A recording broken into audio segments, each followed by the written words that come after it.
अलंकापुरी पुण्यभूमी पवित्र, तिथे नांदतो ज्ञान राजा सुपात्र. तया आठविता महापुण्य राशी, नमस्कार माझा सद्गुरु ज्ञानेश्वरासी. नमोऽनंताय शुद्धाय कूटस्थायात्मने नमः. प्रेमांबुधिविहाराय ज्ञानराजाय ते नमः. माधुर्यरसकल्लोला शिवशक्तिस्वरूपिणी, अमृतानुभवार्थाय वंदे ज्ञानेशनंदिनी. ज्ञानदेव गुरु ज्ञानदेव तारू, उतरिल पहिलं फारू ज्ञानदेव. ज्ञानदेव माता ज्ञानदेव पिता, तोडील भव व्यथा ज्ञानदेव. ज्ञानदेव माझे सोय रे धाय रे, जीवलग निर्धारे ज्ञानदेव. सेना म्हणे माझा ज्ञानदेव निधान, दाविली निज खूण ज्ञानदेवे. हा कोणतरी म्हणतायत. ज्ञानियांचा राजा गुरु महाराज, म्हणते ज्ञानदेव तुम्हाईसे. ज्ञानियांचा राजा गुरु महाराज, म्हणते ज्ञानदेव तुम्हाईसे. मज पामरासी काय थोरपण, पायीची वहाण पायी बरी. ब्रह्मादिक जेथे तुम्हा ओळंगणे, इतर तुलने काय पुढे. तुका म्हणे नेणो युक्तीची आखोली, म्हणून ठेविली पायी डोई. म्हणून ठेविली पायी डोई. ज्ञानियांचा राजा गुरु महाराज, म्हणते ज्ञानदेव तुम्हाईसे. माता यस्य तपस्विनी च जनको, वैराग्य रागान्वित. भ्रातारो गुरुणा निवृत्तिसहिता, निर्वृत्तिका संस्थिता. इत्थं साधु कृपान्वितं स्वयमहो, ज्ञानामृतेनावृतं.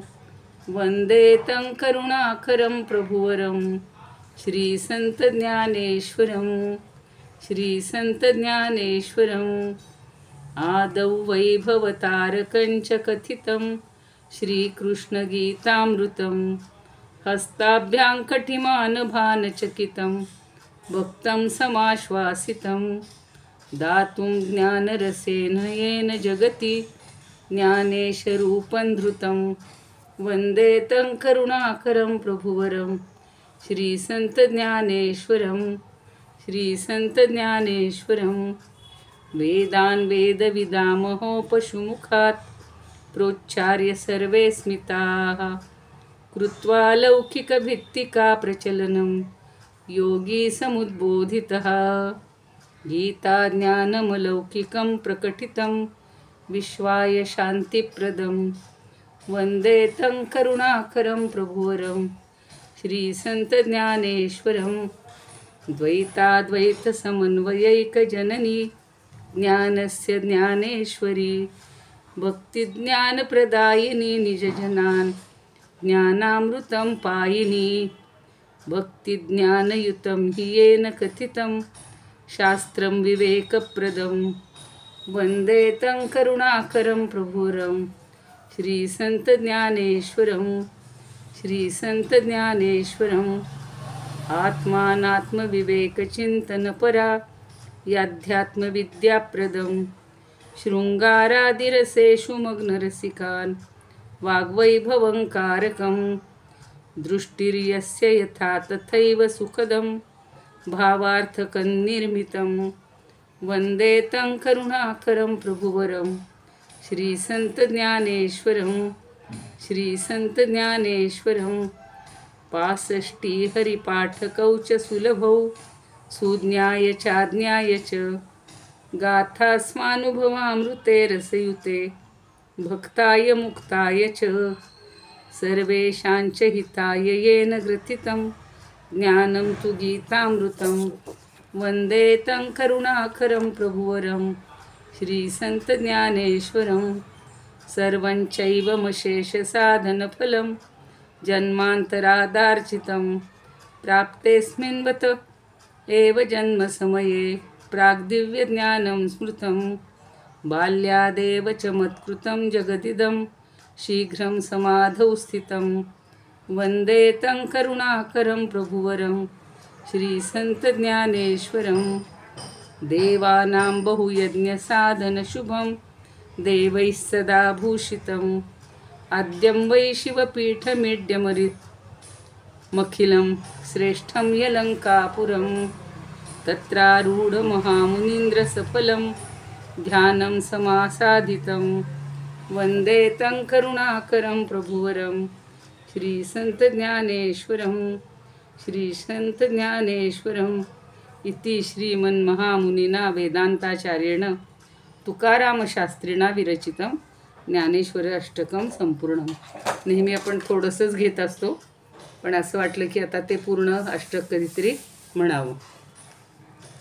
ओम नमो ज्ञानेश्वरा करुणाकरा दयाळा, तुमचा अनुग्रह लाभलो पावन झालो चराचरी. कळा कुसरी काही नेणे, बोलतो वचने अतिभाविका. एका जनार्दनी तुमचा दास, त्याची आस पुरवावी. ज्ञानेश्वर महाराज की जय. पंढरीनाथ भगवान की जय. जय तू श्रीकृष्ण, जय तू ज्ञानेश्वर. आज शुक्रवार. आता हा महिना संपत आलेला आहे. परवा दिवशी सर्व पितृ अमावस्या आहे. पितरांचं हे सगळ्यांचं श्राद्ध पक्ष चालू आहेत. त्या सगळ्या पितरांना वंदन करूया, ज्ञानदेवांना वंदन करूया, निवृत्तीनाथांना वंदन करूया, पंढरी रायाला वंदन करूया. आणि तुम्ही श्रोते जगदीश मूर्ती, तेथे माझी व्युत्पत्ती किती. बुद्धिहीन अल्पमती सलगी करीते. तर सर्व श्रोत्यांच्या हृदयस्थ परमात्म्याला वंदन करूया आणि आजच्या सेवेला प्रारंभ करूया.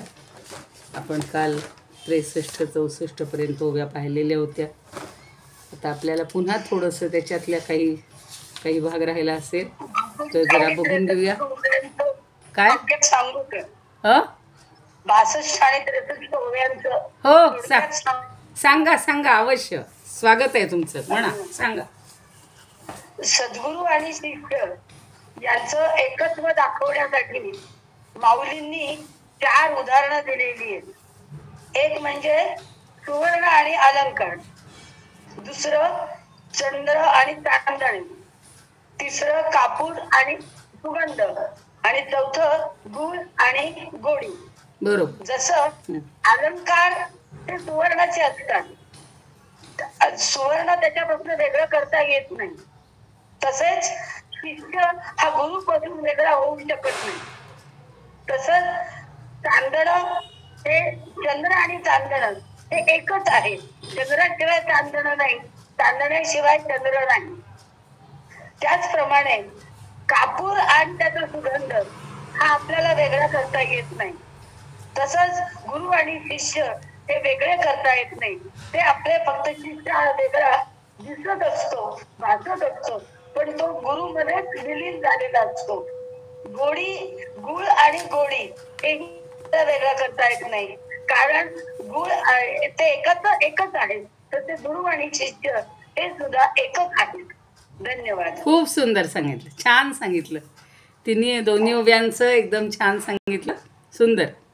अजून कुणाला बोलायचं आहे का? सुमिताताई पहिल्या काही ह्याच्यातलं बोलणाऱ्यात आलेल्या दिसत आहेत. सुमिताताई शिवशक्ती समावेशनातलं काही बोलताय? नाही ताई, आज नाही. जय श्रीकृष्ण. तब्येत कशी आहे? तब्येत बरी आहे का? आहे आहे, अजून खोकला आहे. बर बर बर, ठीक पण आहे. फक्त चुकवायचं नव्हतं म्हणून मी काल नाही नाही, attend करते. तुम्ही आले आहे विशेष वाटलं मला. ठीक आहे, चालेल. नाही नाही, चालेल, ठीक, चालेल. चुकतो नाही तर माझंच. हो नाही, ठीक आहे, ठीक आहे. आता बघा, छान आढावा घेतल्यामुळं 62 आणि 63 ओव्यांचा खूप सोपं झालं. जे नव्यानं आलेले असतील त्यांनाही लक्षात आलं असेल की हे द्वैत कुठे नसतंच. आपण ते मानत असतो, आपण त्याच्यात पाहत असतो. आणि ही जी उदाहरणं किंवा हे जे दृष्टांत ज्ञानदेवांनी दिलेले आहेत, त्याच्यात हे तर इतके चपखल आहेत, इतके योग्य आहेत की आपल्या लक्षातच येतं की ह्या दोन गोष्टी आपण वेगळ्या करूच शकत नाही. ते दोन्ही एकरूप झालेले असतात. तर 64व्या ओवीत पुन्हा तेच समजावून दिलं होतं की तैसा गुरु शिष्य मिसे हाची एक उल्हासे जरी कांती जरी काही दिसे दोन्हीपणे. जसं ज्ञानदेव म्हणतात की कापूर आणि त्याचा सुगंध, मगाच्या ज्या 2 ओव्यात सांगितले ते गूळ आणि गोडी ही जशी अभिन्न आहेत, तसेच व्यवहारात गुरु आणि शिष्यसुद्धा त्यांच्या रूपामध्ये भेद दिसत असला तरी शिष्याच्या रूपात सद्गुरूच नांदत असतो. आणि सद्गुरूचा दंगलेला विलास असतो, म्हणजे विलास हा त्याच्यामध्येच दिसत असतो. जसं आपले 2 डोळे असतात, पण त्याचा दृष्टी किंवा पाहणे एकच असतं. पाय 2 असतात, पण चालणे एक असतं. हे पण दृष्टांत पूर्वी झालेले आहेत. आणि सद्गुरू आणि शिष्य हे दिसायला जरी 2 ठिकाणी दिसत असले तरीसुद्धा ते मूलतः एकच आत्मप्रकाश आहेत. म्हणजे दोन्हींच्या ठिकाणी आत्मतत्व एकच आहे, भिन्नत्व नाही. त्याच्यावरच्या मला वाटतं हे घ्यायचं राहिलेलं आहे आपलं गिरवाणं ओवी वगैरे, तर ती जरा बघूया. 64मधली म्हणजे व्यवहारामध्ये आपल्याला हा व्यक्तिभेद दिसतो, कारण अजून आपल्याला ती दृष्टी यायची. आपल्याला एकच कळलं आहे की जे दिसतं ते खरं आहे. आणि परमार्थामध्ये हे नेमकं उलट आहे की जे दिसत नाही पण जे खरं असतं तिथपर्यंत आपला प्रवास करायचा आहे. त्यामुळं गुरुशिष्यांच्या रूपानं किंवा गुरुशिष्यांच्या निमित्तानं परमात्मरूपच हे विलसत असतं किंवा परमात्मरूपच त्या दोघांच्या ठिकाणी असतं. म्हणजे ते दोन मानणं हेच आपलं अज्ञान. आणि श्रीगुरु हा एकलेपणानं किंवा दोन्हींच्या ठिकाणी एकत्व जाणवणारा असा असतो. आता गिरवाणं म्हणजे संस्कृतमध्ये जे आहे ते म्हटलंय बघा, गुरुशिष्य स्वरूपेण दृश्यते यद्यपि द्विधा. खूप सोपं सांगितलं की गुरुशिष्य स्वरूपेण, गुरु आणि शिष्य यांच्या स्वरूपात दृश्यते यद्यपि द्विधा, जरी ते दोन्ही द्विधा म्हणजे 2 दिसत असतील, तथापि श्रीगुरु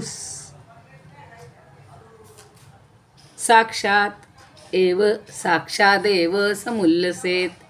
तथापि श्रीगुरु, तथापि म्हणजे तरीसुद्धा श्रीगुरु साक्षात आहेत. कसे? एक साक्षात एव समुल्लसेत, तर ते आपल्यासमोर दिसत असतात. खरे ते एकच असतात.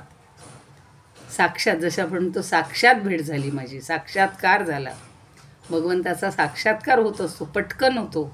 असं ठरवून वगैरे कार्यक्रम करून होत नसतो. तसे हे गुरुचं सुद्धा एकत्व हे आपल्याला साक्षात जाणवत असतं. आता अभंग अमृतामध्ये हे काय म्हणतात, आपले स्वरूपानंद स्वामी, तैसा गुरु शिष्य निमित्ते करून, तैसा गुरु शिष्य निमित्ते करून उल्हासे चितघन श्री गुरुचं, उल्हासे चितघन श्री गुरुचं. गुरु आणि शिष्य ऐसा भासे भेद. आपल्या जे डोक्यात येते त्यांनी बरोबर सांगितले. गुरु आणि शिष्य ऐसा भासे भेद, तरी नसे बाध एकत्वासी. जरी द्वैत दिसलं तरी त्यातल्या एकत्वाला बाध मुळीच येत नाही.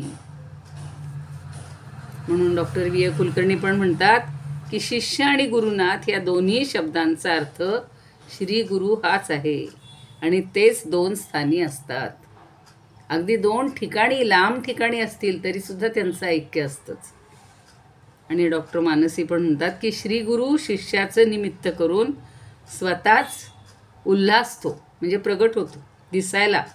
दिसायला 2 असले तरीसुद्धा त्यांच्यामध्ये एकच आहेत असा हा सख्यभाव असतो, प्रेम असतं त्याच्यामध्ये. आणि आनंद ही त्या सख्यत्वाची शोभा असते. सख्य असलं की आनंद आहे. थोडंसं जरी वैर आलं, थोडंसं जरी मनामध्ये एखाद्याबद्दल काही किंतू आला की ते सख्यत्व जातं, त्यातला आनंद संपतो. आणि आपण जेव्हा हे सख्य टिकवत असतो किंवा अनुभवत असतो तेव्हा फक्त आनंद मिळतो. व्यवहारात सुद्धा हेच नियम लागू आहेत बघा, की घरात किती माणसं असू देत, शेजारी पाजारी असू देत, आपले नातेवाईक इतके असतात, पण किती आनंद उत्सव साजरा करतो आपण एकत्रित आलो. कारण काय, ते सख्यत्व असतं. पण एखादा मिठाचा खडा पडला, काहीतरी छोटासा प्रसंग झाला आणि आपल्या मनामध्ये असा भेदाभेद आला की मग तिथला सगळा आनंद संपून जातो. कायमची आढी बसते डोक्यात, नाही बाबा आता त्यांचं नाव नाही घ्यायचं, तो भागच नाही. गुरु शिष्यांच्या ठिकाणी एकत्व म्हणजे एकत्वच आहे, सख्यत्व म्हणजे सख्यत्वच आहे आणि केवळ म्हणजे केवळ आनंदच आहे. म्हणून ज्ञानेश्वर महाराज म्हणतात की भक्तीचा आनंद हा प्रेमाचा आनंद असतो, तो एकत्वामध्ये नाही. गुरु आणि शिष्य हे दोघंही जरी एकच झाले तर कोणी कोणाची सेवा घ्यावी. खरं तर परमशिष्याला किंवा परमशिवाला एकपणा सुसह्य झालाच नाही. हे सगळं का निर्माण झालं द्वैत, तर त्यानं बहु होण्याचं मनात आणलं. भगवंतानं एकहा अहम बहुस्याम हे ते सारखं ऐकतोय आपण, असं त्याच्या मनात आलं नुसतं क्षणात, आणि हा सगळा उल्हास प्रगट झालेला आहे. तसं वामनराव देशपांडे म्हणून आहेत, त्यांनी पण तेच सांगितलं की मगाशी सांगितलं तसं कापूर आणि गूळ, कापूर आणि सुगंध, गूळ आणि गोडी ह्यात जसा भेद नसतो तसेच हे गुरु शिष्य हे रूपभेदानं जरी वेगळे दिसत असले तरी शिष्याच्या रूपात सद्गुरूच नांदत असतो. तो सद्गुरू दंगलेला असतो, मग्न झालेला असतो आणि असा त्याचा तो विलास असतो जणू काही. तर 2 मगाशी सांगितलंय मी तसं. आता आपण पुढची ओवी बघूया की ह्या दृष्टांतातून आपल्याला काय समजावून देत आहेत की दिसायला 2 असले तरी त्या ठिकाणी एकत्वच असतं. आणि आपल्याला हा एकपणाचा अनुभव जेव्हा येईल, आपल्यातलं द्वैत सगळं संपून जाईल. मग आपण प्राण्यांमध्ये, पशूंमध्ये, पक्ष्यांमध्ये सगळा वेगळेपणा, भेद पाहत असतो. पण जेव्हा आपल्या लक्षात येईल की या सगळ्यांमध्ये ते परमतत्व एकच आहे, म्हणजे आपल्याला खरे गुरुचं स्तवन केल्यासारखं होईल, त्या परमात्म्याचं स्तवन होईल, परमात्म्याचं ज्ञान होईल. आता पुढचा एक छान दृष्टांत सोप्पा दिलाय. हेच दृष्टांत पुन्हा पुन्हा ते आपल्याला का समजावून देतात, जरा आठवण करून द्यावी लागते. आणि थोडंसं कठीण वाटते असं वाटायला लागलं की छान सोपे दृष्टांतांनी डोक्यात बसतं. आत्ताची जशी 4 दृष्टांत त्या ताईंनी खूप सुंदर समजावून दिले, उर्मिला ताईंनी. आता बघा पुढची ओवी 65वी आज. ज्यांच्याकडं नाही त्यांनी हळूहळू वाचते, लिहून घ्या. आरिसा आणि मुखी, आरिसा बरं का, आरसा नाही म्हणलेलं त्यांनी, आरिसा आणि मुखी, मी दिसे हे उखी. काहींनी मुखी म्हणले पण तिथे उखी शब्द पाहिजे. मी दिसे हे उखी, उखळीचा उखी, आणि त्यातला ख पण तिथलाच आहे, उखी. आरिसा आणि मुखी, मी दिसे हे उखी, आपुलिये ओळखी जाणे मुख, आपुलिये ओळखी जाणे मुख. आता बघा, आरिसा शब्द माहिती आहे आपल्याला, आरसा, आणि मुखी म्हणजे आपलं मुख. हे कसं दिसतंय, मी दिसे. आरशामध्ये जे आपलं मुख दिसतं ते माझंच असतं ना, मीच असतो ना त्या ठिकाणी, असतो किंवा असते. पण हे उखी, ते आपल्याला उखी म्हणजे खोटा भास होतो. आता आपण इकडे असतो आणि पुन्हा आरशात किंवा त्या ह्या मोबाईलमध्ये सुद्धा आपण आपलंच रूप बघतोय, तर मग ते खरं आहे का, हे माझं खरं रूप आहे हो? तुम्ही पण मला पाहत असाल, तुमच्या लक्षात येईल की नेमकं कुठलं खरं आहे. पण जरी मुख हे प्रतिबिंबारूपात दिसत असलं तरी ते खोटं आहे. प्रतिबिंब खोटं आहे, मुख हे एकच आहे, खरं आहे. कारण का? आपली ओळखी मुख जाणे. आपल्याला आपल्या मुखाची ओळख असते. आपणच आपल्या मुखाला ओळखत असतो. त्यामुळं आरशात बघा, मोबाईलमध्ये बघा, पाण्यात बघा, कुठेही पाहिलं तरी आपणच आहोत. तर भेद दिसतो का हो? आपण आपल्यात भेद असं करत नाही किंवा दाखवत नाही. आत्ता मला एकदम सहज त्या सिंहाची आणि एका मेंढ्याची गोष्ट आठवली की आपलं रूप जोपर्यंत आपल्याला माहिती नाही की मी असा आहे. लहानपणापासून लहानपणी म्हणायचे बघा, मला आत्ता आठवलं की मुलाला कधी आरसा दाखवू नये. त्याचं कारण हे असेल की त्याचं रूप त्याला आधी इतक्या लहानपणापासून कशाला हो, ते जरा स्वरूपात मग्न आहे तोच राहू देत. कारण त्याला ते स्वरूपातच तो मग्न असतं लहान बाळ. त्याला हे भेदाभेद काही कळत नसतं, सगळे एकच वाटत असतात. तुम्हाला ती गोष्ट माहिती आहे की सिंह आणि एक मेंढ्याच्या कळपात एकदा चुकून सिंहाचं पिल्लू चुकून पिल्लूच असतं ते, आणि ते त्या कळपाबरोबर गेलं. आता इकडं सिंहिणीनं वाट पाहिली असेल, आपलं पिल्लू कुठं गेलं तिथं शोधूनही सापडलं नाही. बराच काळ ते त्या मेंढ्यांच्या कळपातच राहिलं. आणि मग ते मे मे मे बे बे करायला लागले तर हा तसाच आवाज करायला लागला. कारण ज्याच्या सान्निध्यात राहू तसंच माणूस होतो ना, माणूस असो, पशु असो, पक्षी. खूप दिवसानंतर काय होतं, जरा तो मागे पडतो. रोज इकडं तिकडं जायचे ना चरायला वगैरे, तर एक सिंह तिथून जात असतो आणि त्यानं पाहिलं की अरेच्या, हा तर आपला बांधव आहे आणि हा त्या कळपात कसा काय. तर त्यांनी त्याला थांबवलं. अरे म्हणे थांब. नाही म्हणे, माझं हे सगळं माझे बांधव आहेत, मी त्यांच्याबरोबर चाललो. नाही रे म्हणे, तू वेगळा आहेस त्यांच्यापेक्षा, तू माझ्याकडं बघ. बघितलं, पण त्याचं त्याला रूप कुठं माहिती होतं की मी कसं आहे. त्याला ते बकऱ्यांबरोबर मेंढ्यांबरोबर आपण तसेच आहोत. रूप त्यांनी पाहिलेलंच नव्हतं, फक्त आवाजावरनं तो त्यांच्याबरोबर राहत होता.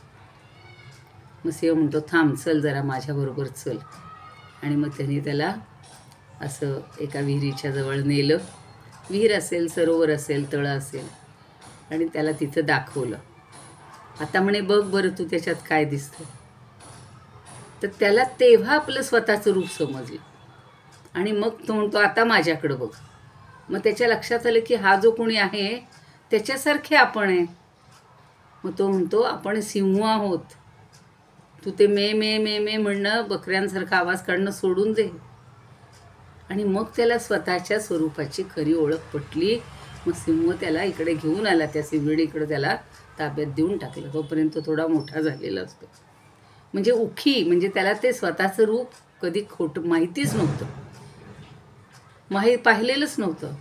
पण आता जेव्हा खरं कळलं तेव्हा ते जे याच्यातलं मुख आहे, प्रतिबिंब आरशातलं जे आहे, ते मात्र आपल्याला खोटं आहे हे लक्षात येतं.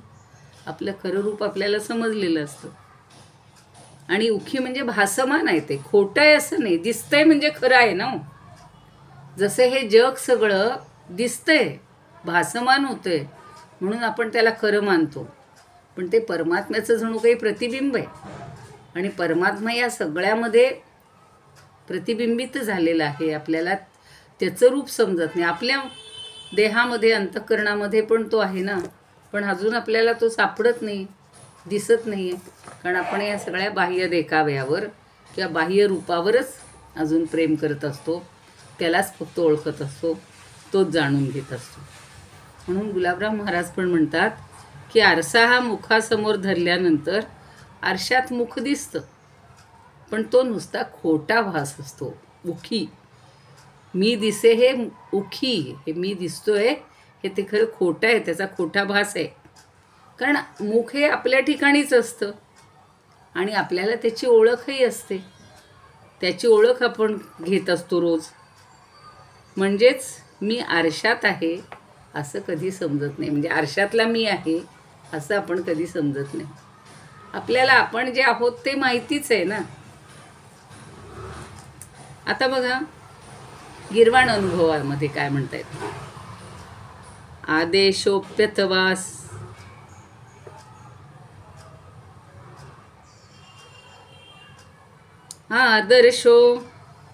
आदर्शोप्यथवा स्वास्ते दृश्योहमिति नान्यथा आदर्शोप्यथवा स्वास्ये दृश्योहमिति नान्यथा इत्यात्मानः प्रतीतिस्तां मुखं जानन्त्य संशयम. थोडं वेगळ्या ह्याच्यात चालीत घेतले त्यांनी. परत एकदा म्हणून दाखवते. आदर्शोप्यथवा स्वास्ये दृश्योहमिति नान्यथा इत्यात्मनः प्रतीतिस्तां मुखं जानात्य संशयम. आता हे संधी आहे तिथे, त्यामुळे समजून घ्या. आदर्श हा अपि अथवा स्वास्यम म्हणजे स्व अस्यम. आस्यम म्हणजे मुख. आदर्श म्हणजे आरशात. आपल्या एखाद्या समोरच्या आरशात आपलं मुख जेव्हा आपण पाहतो तेव्हा दृश्य हा अहम मीच आहे. इति न अन्यथा म्हणजे ते मुख म्हणजे मीच आहे, दुसरं काहीही नाही. अन्यथा न म्हणजे ते दुसरं काही नाही आहे.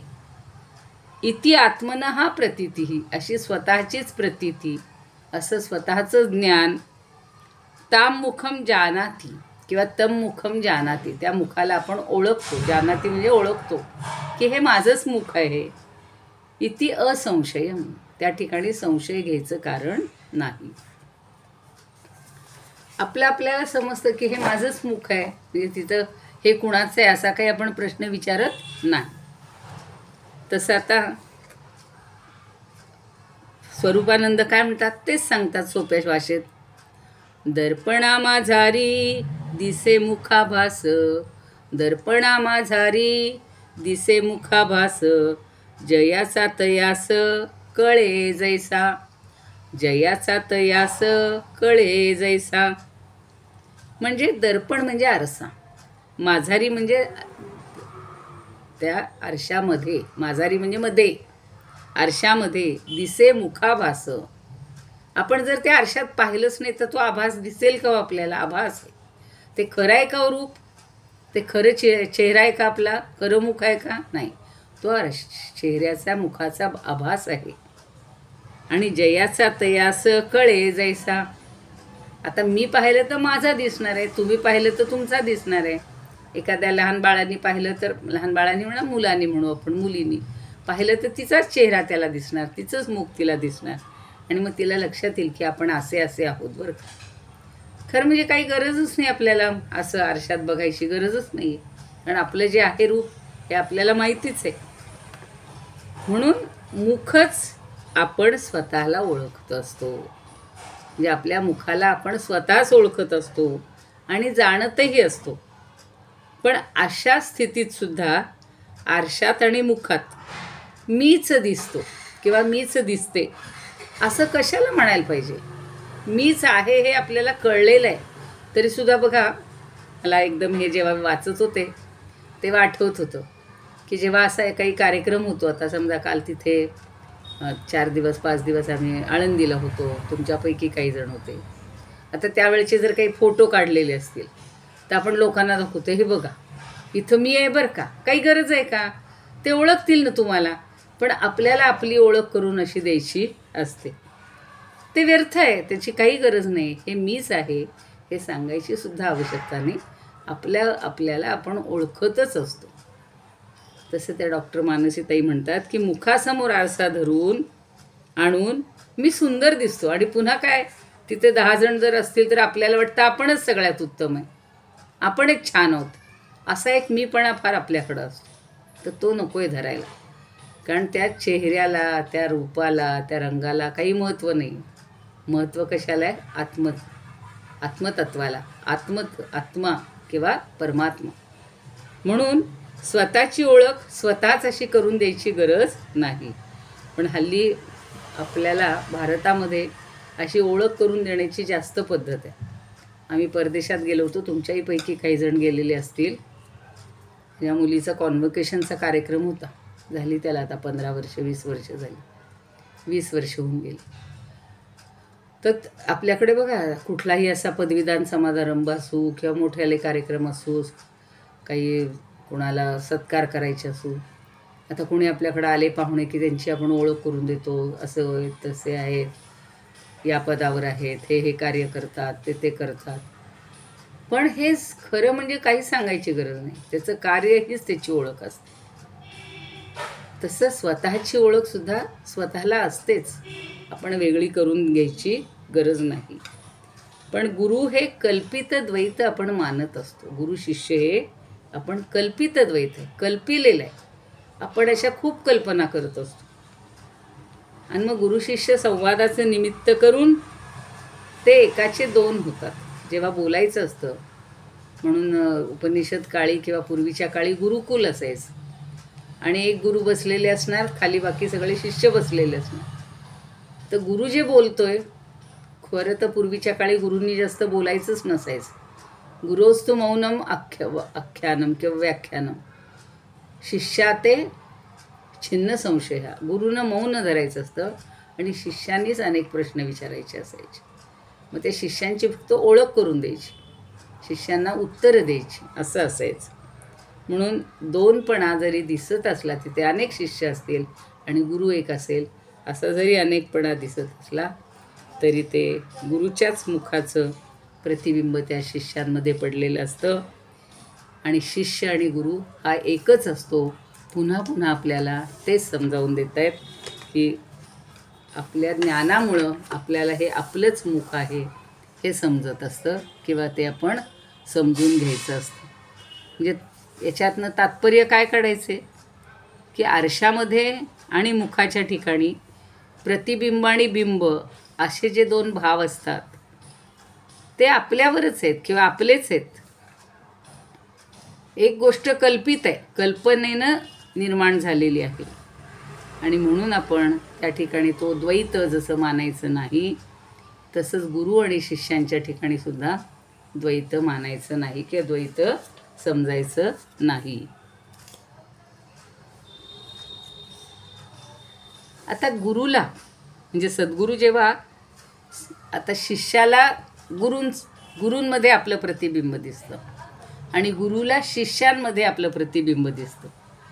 म्हणजेच गुरु काय करतो, गुरु स्वतः आरसा होतो शिष्याचा आणि त्याला आत्मदर्शन घडवतो की दोघांच्या ठिकाणी एकच आत्मतत्व आहे. पण मग शिष्याला गुरूंमध्ये जर आपलं मुख दिसलं किंवा आपलं स्वरूप दिसलं तर त्याच्या लक्षात येतं की गुरु आणि मी एकच आहे. म्हणजे ही एकरूपता दाखवून देण्यासाठी हा दृष्टांत त्यांनी दिलेला आहे. आणि गुरुच्या बाबतीत काय असतो, प्राणप्रिय शिष्य असतो. मग गुरु काय करतो, आपल्या प्राणप्रिय शिष्याला त्याचंच आत्मदर्शन घडवून देतो. कारण त्याच्या दृष्टीनं ते द्वैत मानत असतो तो, हे गुरु वेगळे आहेत, गुरु मोठे आहेत. पण सद्गुरू आपल्याला अद्वैताच्या वाटेवर नेत असतात आणि त्यावेळेला स्वतःचं प्रतिबिंब किंवा शिष्याचं प्रतिबिंब त्याच्यामध्ये पडतं आणि मग त्या शिष्याला हे द्वैत संपून जातं. जसं ते मगाचे सगळे दृष्टांत सांगितलेले आहेत, हे काल त्याच्याही आधी आपण पाहिलेलं आहे की कापूर हा अग्नीमध्ये विलीन होत असतो किंवा कापराचा सुगंध आणि कापूर एकच असतो. हे जे आत्ताचे दृष्टांत आहेत, तसा शिष्य आणि गुरु हा एकच असतो हे आपण समजून घ्यायचं असतं. तर अशा ह्या सगळ्या एकत्वाच्या गोष्टी किंवा एकरूपता ही सगळीकडे सांगत असतात. आता पुढे अजून काही ओव्या आहेत, त्या ओव्यातून अत्यंत युक्तीनं हीच गोष्ट पुन्हा सिद्ध करून सांगतात किंवा जो सिद्धांत आहे की गुरु आणि शिष्य यांचं एकत्वच असतं, हा जो सिद्धांत आहे किंवा परमात्मा आणि आत्मा हा एकच आहे हे समजावून देण्यासाठी अजून काही दृष्टांत ज्ञानदेव देतात. आपल्याला काल मी सांगितलं तसं आत्म्याबद्दल वेगवेगळे शब्द वापरले होते बघा. निरंजन असा एक शब्द वापरला होता समर्थांनी. तसं आता 66व्या ओवीमध्ये तो निरंजन हा शब्द आलेला आहे बरं का. पहा निरंजनी निदेला तो निर्विवाद एकला, परिचेता चेवविता झाला दोन्ही तोची. आता हा निरंजन शब्द जो वापरला आहे ना, तो कशा अर्थी वापरलेला आहे, तर निरंजन म्हणजे जिथे जन नाहीत अशा ठिकाणी, म्हणजे निर्जन, निर्जन अशा ठिकाणी. आणि निर्विवादू म्हणजे निशंकपणे, जिथे वाद नाही अशा प्रकारे. तर पहा निरंजनी निदैला. निदैला म्हणजे तो त्या ठिकाणी निजला, निदैला असं क्रियापद वापरलेलं. आता एखाद्या निर्जन ठिकाणी जर जाऊन आपण झोपलो तो काय विलो, परिचेता चेवविता झाला. आपण जर असं कुठंतरी एकटेच जाऊन झोपलो आणि तिथून दुसरा कोणी चालला असेल तर तो काय करतो, अहो आत्ता इथं काय तुम्ही झोपलायत, तसा म्हणून चेता, चेता म्हणजे जागा करणारा, आणि चेवविला म्हणजे त्यांनी जागं केलं. परिचेता चेवविता झाला दोन्ही तोची. पण त्याला जर जागं करणारा किंवा तो जागा जर झाला आणि जागं करणारा दुसऱ्या कोणी जागं केलेलंच नाही आहे, निजलाय. पण जेव्हा जागा होतो तेव्हा जागा होणारा आणि निजणारा हा एकच असतो ना. मला आपलं असं वाटलं होतं की दुसऱ्याने कोणी जागा, इथं नाहीच आहे. जसं त्या ज्ञानेश्वरीतही सारख्या हेच दृष्टांत देत आहेत की आपण शांत झोपलेले असतो आणि झोपल्यानंतर आपल्याला एखादं छान स्वप्न पडतं. तर स्वप्न पडल्यानंतर स्वप्नातून जेव्हा आपण जागे होतो तेव्हा लक्षात येतं की ते माझं स्वप्न होतं आणि ते सगळं खोटं होतं. ते वेगळंच असतं. मग आपल्याला ज्ञानाची प्राप्ती होते. तसं आता इथं म्हटलेलं आहे की निर्जन अरण्यात जाऊन तो जर निजला आणि जेव्हा तो जागा होतो, जो कोणी असेल, तुम्ही असाल, मी असेल, कोणी, तर तो जाग करणारा आणि जागा होणारा सुद्धा तोच असतो, म्हणजे एकच असतो. तसा श्रीगुरूच काय आहे, उपदेशक आहे आणि समाधान पावणारे सुद्धा गुरुच आहेत. म्हणून पुढं म्हणलेलं आहे, तो निर्विवादू एकला, परिचेता चेवविता झाला दोन्ही तोची. चेवविता म्हणजे चेता म्हणजे जाग करणारा आणि चेवविता म्हणजे जाग करणाराच, म्हणजे जागा झालेला आणि जाग करणारा असे ते दोन शब्द आहेत. तर दोन्ही तो एकच असतो. तसं गुरुच उपदेशकही असतो आणि गुरुच समाधान पावणाराही असतो. म्हणजे गुरु शिष्य हे संबंध असा आहे की त्याच्यामध्ये द्वैत नाहीच आहे. गुरु जरी शिष्याला जागा करत असला तरीसुद्धा तो वेगळा आहे म्हणून तो जागा करतो आहे असं नाही आहे. जशी आपल्याला सुद्धा जाग आल्यानंतर झोपलेलाही मीच होतो आणि जागाही मीच आहे, जागा झालेलाही मीच आहे, तसं शिष्याला ज्ञान देणाराही गुरुच आहे आणि तो स्वतः शिष्याला मगाशी सांगितलं तसं प्रतिबिंबामध्ये पाहत असतो. आपलंच प्रतिबिंब शिष्याला दिसतं आणि मग त्या दोघांमधलं द्वैत हे संपतं. तर दृढ ज्ञान झालं, अगदी पक्कं ज्ञान झालं, हे द्वैताचं ज्ञान संपलं. अज्ञान आहे ते, द्वैताचं ज्ञान म्हणायचंच नाही आहे. तर ते संपलं. द्वैत तिथे कल्पना उठतच नाही, कधीच ती उठत नाही. शिष्य आणि गुरु हे एकच असतात. साधं आता मला त्या कठोपनिषदातली आठवण झाली. तिथे तर तो छोटासा 6 वर्षाचा, 7 वर्षाचा मुलगा, 5-6 वर्षाचा मुलगा, वडिलांनी त्याला यमाच्या घरी पाठवलं का, तर तो सारखा विचारतो, तुम्ही या भाकड गाई कशाला दान करता, मग माझं दान कोणाला करणार, माझं दान कोणाला करणार. तर वडील रागावतात. एखादी गोष्ट पुन्हा पुन्हा मुलांनी विचारली की त्यांना राग येतो आणि ते सांगतात की मी तुला यमाला देणार आहे. तर यमाकडे गेल्यानंतर सुद्धा यमगुरू झालेला आहे त्याचा. यमाला त्यांनी प्रश्न विचारले की मला आत्मज्ञान सांगा, मृत्यूवर विजय कसा मिळवायचा सांगा. तर तो म्हणतो तू अजून लहान आहेस, तू घरी परत जा, तुला छान छान आवडीच्या वस्तू मिळतील, खायला देतो मी, सगळं श्रीमंती, धन दौलत सगळं देतो.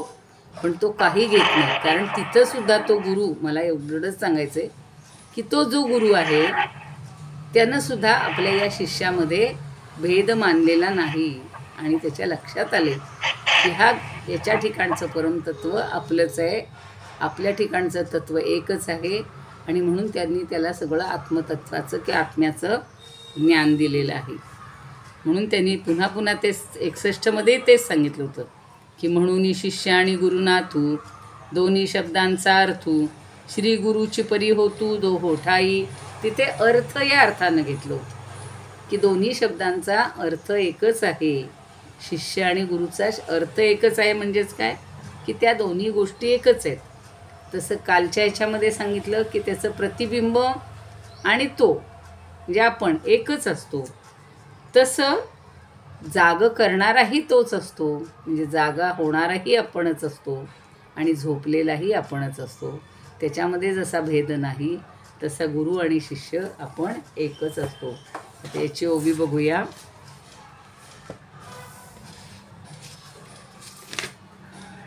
निरंजने निद्रितो यो निर्विवादं स एकलः.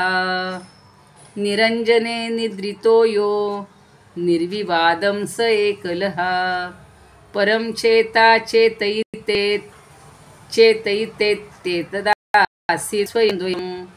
परं चेता चेतयिता इत्येतद् आसीत् स्वयं द्वयम्. आता नीट समजून घ्या. निरंजनम, मगाशी निरंजनमचा अर्थ सांगितला. निर्जन, जिथे कोणी नाही अशा एकांत वनामध्ये असेल, कुठेतरी अरण्यामध्ये असेल. यो म्हणजे यहा. निर्विवादम, तो खात्रीनं, तिथं वाद नाहीच आहे. स एकलहा, एकटाच जेव्हा अरण्यात वनात झोपलेला असतो निर्जन प्रदेशात तेव्हा तो एकटाच असतो. परम म्हणजे परंतु. परंचेता चेतयिता, चेता म्हणजे जागा झालेला आणि चेतयिता म्हणजे जाग करणारा. इत्येतद आसीत स्वयं द्वयम्. पण हे दोन्ही जरी तोच असला तरी तो एकच असतो. मी झोपलेला वेगळा होतो आणि जागा झालेला वेगळा असा आपल्याला अनुभव येतो का हो? नाही. आपण म्हणतो की अहो मी काही वेळ झोपलो होतो, 5-10 मिनटं म्हणजे डुलकी लागली. आणि झोपेतच आपल्याला स्वप्न पाहिलं तरी तो स्वप्न पाहणाराही आपणच असतो आणि पुन्हा जागा झालेलाही आपणच असतो. कुठेही निरंजन थळी जा किंवा अगदी आपल्या घरामध्येच जरी आपण झोपलेलं असलो शांत ठिकाणी तरीसुद्धा आपल्याला तोच अनुभव येतो की आपण झोपलेलं आणि झोपणारा, जागा झालेला, हे दोन्ही आपण एकच असतो. स्वरूपानंद म्हणतात, नातरी निर्जन वना माझी कोणी, नातरी निर्जन वना माझी कोणी, एकला झोपोनी जागा झाला, एकला झोपोनी जागा झाला. तरी तया जागे करालया लागून, तरी तया जागे कराया लागून, दुजे काय कोण आले तेथे, दुजे काय कोण आले तेथे. आपली आपल्यालाच जाग येते. रोज काय आपल्याला आता मोठे झाल्यावर कोणी उठवावं लागत नाही. ती ड्युटी आपल्याला होती लहानपणी, मुलं लहान असताना. त्याला जायचं, हलवायचं, उठ रे बाळा, तुझी शाळेची वेळ झाली, तुझी खाऊची वेळ झाली, तुझी खेळायची वेळ झाली, असं करून आपण उठवत होतो. तिथे आपण वेगळे होतो. पण आपण जेव्हा झोपेत आहोत आणि आपण जेव्हा जागे होतो तेव्हा दोन्ही आपण एकच असतो, हे इथं समजावून द्यायचं. नातरी निर्जन वना माझी कोणी, एकला झोपोनी जागा झाला. तरी तया जागे कराया लागून, दुजे काय कोण आले तेथे, दुजे काय कोण आले तेथे. असं लक्षात ठेवा की दुसरं कोणी आलंय का त्याला जाग करायला? दुसरं कोणीही आलं नाही. आता ते कुलकर्णी काय म्हणतात बघा. पहा समजा. पहा म्हणजे काय? समजा, पहा. कोणी निर्जन स्थळी झोपला आणि तो तिथे एकटाच आहे, एकटा आहे, त्याबद्दल काही वादच नाही. पण तो जागा झाल्यानंतर मात्र त्याला जागे करणारा आणि जागे होणारा हे दोन्हीही तो एकच असतो. सगळ्यांनी तेच सांगितलेलं आहे, काही वेगळं सांगितलेलं नाही आहे. थोडंसं शब्दभेद असतात किंवा आपल्याला ते जास्त बसावं डोक्यात म्हणून. आता त्या मानसीताई म्हणतात की जो जागा झाला तोच जाग आणतो, जो समजून घेतो तोच समजावतो. आत्मसंवाद आहे हा सण. तुका म्हणे मनाशी संवाद, तुका म्हणे होय मनाशी संवाद, आपुलाशी आपुलाची वाद आपणाशी. वृक्षवल्ली ती ओवी वेगळी आहे, पण हा एवढा भाग लक्षात ठेवा की आपलाच आपल्याशी संवादही असतो आणि आपलाच आपल्याशी वादही असतो. झोपलेले आपणच असतो, जागे होणारे आपणच असतो. मग हा जो आत्मसंवाद आहे, आत्मबोध आहे, हा विलक्षण आहे. म्हणजे त्या ठिकाणी गुरुशिष्य सख्य भाव आहे हे सारखं पटवून देत आहे. म्हणजे गुरुशिष्यांमधलं अद्वैत हाच त्यांचा सख्य भाव आहे किंवा मैत्रीचा भाव आहे. म्हणून ज्ञानदेव म्हणतात ना, मैत्र जीवांचे, सगळ्यांना त्या प्रत्येकामध्ये मैत्र निर्माण होऊ दे. आणि हा गुरुशिष्य संवाद शब्दा वाचू नये, अगदी मनापासून प्रेमळ. बघा, कुणी एखादं बोललं जरी नाही आणि आपल्याकडं फक्त प्रेमकटाक्ष टाकला, प्रेमाने फक्त पाहिलं, समजा आपण कुठेतरी अडचणीत असून आई फक्त किंवा आपले गुरु असतील म्हणतील थांबा, काही काळजी करू नका, सगळं व्यवस्थित, त्यातनं सुद्धा आपला संवाद होत असतो. आणि ही आत्मिक, काय म्हणू आपण, नांदणूक किंवा आत्मिक मैत्री आहे. ती कधीही कोणी तोडू शकत नाही.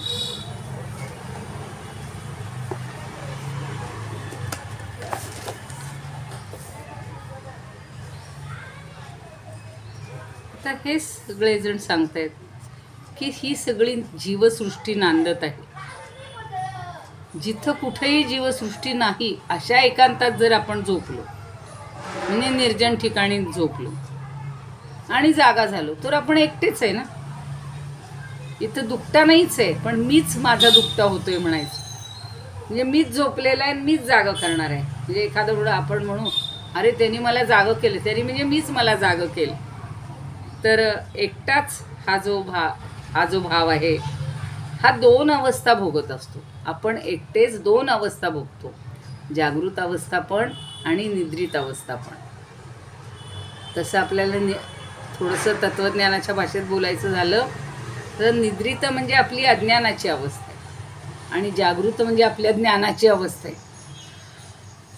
आत्तापर्यंत आपण अज्ञानात असतो, हे सगळं जग खरं मानत असतो, हा संसार खरा मानत असतो. पण जेव्हा आपल्याला गुरूंचं ज्ञान होईल, गुरु ज्ञान देतील, आत्म्याचं ज्ञान होईल, सगळं द्वैत जाईल, त्यावेळेला मात्र आपल्याला लक्षात येईल की हे माझ्या ठिकाणीच आत्मतत्व आहे, मला दुसरीकडं शोधायला जायची गरज नाही. म्हणून ती आपली छान गीतं आहेत, मला ती आवडतात, पुन्हा पुन्हा आठवतात. शोधिसी मानवा राऊळी मंदिरी, नांदतो देव हा आपुल्या अंतरी. शोधिसी मानवा. आज आपण या तीर्थक्षेत्राला जातो, त्या तीर्थक्षेत्राला जातो, मग पंढरीला असेल, आळंदीला असेल, काशीला असेल, प्रयागला असेल, अयोध्येला, सगळीकडे शोधतोय. पण खरा देव आपल्याच अंतरंगात आहे आणि तोच आपला गुरु आहे, तोच आपला परमात्मा आहे. एवढं लक्षात ठेवायचं आणि आपली पुढची वाटचाल करायची. आता उद्या आणि परवा 2 दिवस सुट्टी असते आपली. शनिवार रविवार काही आपण क्लास घेत नाही. जे नवीन लोक आहेत त्यांना समजावं म्हणून सांगते आहे. पण सोमवारपासून आहे नवरात्र. आणि काय करूयात आता, प्रार्थना झाल्यावर पुन्हा काही जण निघून चाललेत. मला खरं आधीच बोलायचं होतं की आपल्याला नवरात्रात थोडं संध्याकाळी खूप जणांकडे पाठ वगैरे असतात, तर 5 वाजताची ही वेळ थोडी गैरसोयीची होईल मला वाटतं नवरात्रात. तर आपण सकाळच्या वेळेला घ्यायचा का 11 वाजता 12 वाजता, जी सोयीची असेल त्यातली. हो मॅडम, सकाळी पाठ असतात, सकाळी पाठ करते मी. किती वाजता? 12 वाजता किंवा 1 वाजता काही हरकत नाही ना. 1 ते 2 घ्या, नाही 2 ते 3 घ्या. सगळ्यांचं एकमत करा, एकमत करा, पटकन ठरवा. मग ती वेळ आज आपण ठरवू. पाठ करते. हा, सप्तशतीचे पाठ असतात सकाळी. हो. मग किती वाजेपर्यंत असतात? 2 वाजता. रोजचाच टाइम ठेवायला मिळत आहे. नाही नाही, त्या दिवशी अहो मला खूप ठिकाणी मलाही माझ्या घरी बोलवायचं असतं. नाहीतर आहे. हा, 2 ते 3 चालेल चालेल. म्हणजे सगळ्यांचे आपले आपले पाठ. आणि माझं काय म्हणणं आहे, ते पाठ इतके उशिरापर्यंत नसतील संपत ना. नाही, काहींकडे करतात अगं, काहींकडे 11 वाजल्यापासून 1 वाजेस्तोवर करतात. आणि मग ते फराळ असतात, एकत्रित बसतात. आता आमच्या इथं 2-2 ग्रुप आहेत. 16 वेळा म्हणतात बरेच. काय म्हणतायत? श्रीसुक्त बरेच जण सकाळी म्हणतात ना 11 वाजता एकमेकांकडे जाऊन. हो हो हो. मी पाठ करते. हो, आपण पण श्रीसुक्त घेणार आहोत एकदा, आणि त्या श्रीसुक्ताचा अर्थ पण सांगणार आहे मी. चालेल. आपण सगळ्यांनी मिळून एकदा श्रीसुक्त म्हणायचं. म्हणजे तुम्ही सगळेजण, निदान आपण 16-20 जण जर असू, तर आपण एकदा म्हणलं सगळ्यांनी की तितक्या वेळा म्हणल्यासारखं होईल. हो, बरोबर. आणि शिवाय तुम्हाला एका दिवशी तर सगळा अर्थ होणार नाही. आपण 1 किंवा 2 ओव्यांचा, म्हणजे त्यातल्या श्लोकांचा जर अर्थ सांगितला तर तुम्हाला अर्थासह श्रीसुक्त कळेल.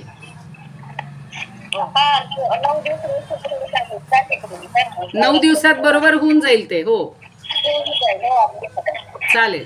सप्तशतीच्या पाठाला 4 तास लागतात. नाही नाही, एवढे नाही लागत. 2 तासात 2.5 तासात होतं. पण ठीक आहे, प्रत्येकाचं वेगळं असतं म्हणण्याची पद्धत. त्यात तुमचं म्हणजे पाठ असेल सगळं. पाठ नाही, पण समोर असलं की ते होतं बरोबर. फक्त संस्कृत किंवा मराठी जे तुम्ही वाचत असाल ते. न्यास ध्यान सहित करावं लागते ना. हो, असतं ना, सगळं असतं, पहिल्यापासून करायचं. हो, न्यास ध्यान बरोबर आहे. ते पाठीमागचं ते सगळं घ्यावं लागतंय. ते नाही, घ्या तुम्ही. ज्याला 2 तास 3 तास जसे पाहिजे तसे घ्यायचे आपल्या आपल्या ह्याच्यात. कमी नका करू. पण मग 2ची वेळ सगळ्यांना सोयीचं आहे का? हो, 2 ते 3 चांगली. नाही, तुम्ही म्हणताय, बाकीच्यांनी हो म्हणायला पाहिजे ना. चालेल चालेल, मला चालेल चालेल चालेल. हा, कारण मी तेवढ्यासाठी हे केलं नाही. म्हणजे कसं, चुकायला पण नको. आणि शिवाय आपण रोज एक छान स्तोत्र घेत जाऊ. म्हणजे अमृतानुभव हे तर आहेच, पण यातली 1 ओवी झाली चालेल. एक स्तोत्र घेऊ नवीन. देवीची भरपूर स्तोत्र आहेत. हो, वाटलंच तर मी ते तुमच्या ह्याच्यावर टाकत जाईन अगोदर आपल्या ग्रुपवर. चालेल ना. म्हणजे मग तुम्हाला स्वतःजवळ ते लिहून ठेवता येईल किंवा प्रिंट आउट काढून ठेवता येईल आणि म्हणता येईल. चालेल. हो, चालेल. हां, आणि मग श्रीसूक्त सगळ्यांकडे असेल, ते काही पाठवायची गरज नाही. हां, मग श्रीसूक्त आपण म्हणत राहू एकदा संपूर्ण, आणि त्याचा अर्थ घेऊया. म्हणजे जरा दोन्ही पण होईल, आपली साधना पण होईल आणि यालाही खंड नाही पडणार, असं मला वाटते. हो, चालेल चालेल. हो हो, बोला. तुम्ही 2 ते 3 घेणार का? रोज येणार का? 2 ते 3? हो, मग 9 दिवस एकच वेळ ठेवूया ना. रोज एकच वेळ ठेवायची. चालेल, कारण का आमचं भजन असते ना 4 वाजता. नाही, म्हणूनच मग 2 ते 3. मला पुन्हा 3:15 पासून आमचा दासबोध आहे.